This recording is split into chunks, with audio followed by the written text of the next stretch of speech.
advertising can be a killer, especially if you're baby James Bond. Number 86, Smoke Rings.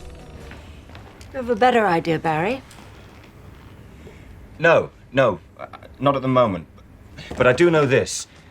Your company needs a much more sophisticated approach than what we're offering you.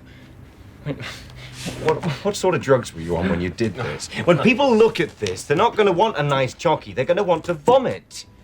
Revenge, whether legitimate or petty, often hovered just under comeuppance as far as themes went on Tales.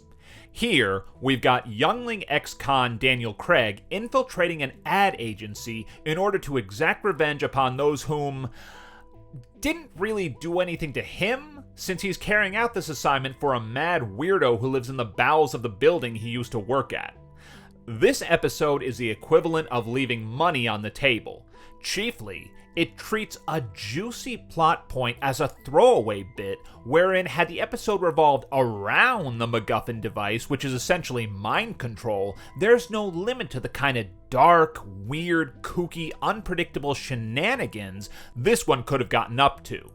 Secondly, the story of a con man who infiltrates a high-profile agency through sheer gumption alone could be an excellent jumping-off point for a twisty, paranoid thriller, and let's face it, more than a few great TV shows have hinged on whether their main character's ruse will be discovered. None of these elements are explored in the least, and unfortunately, the female-driven directing and writing duo of Mandy Fletcher and Lisa Sandoval, a rarity for the show, can't deliver anything beyond a slight comedy of manners.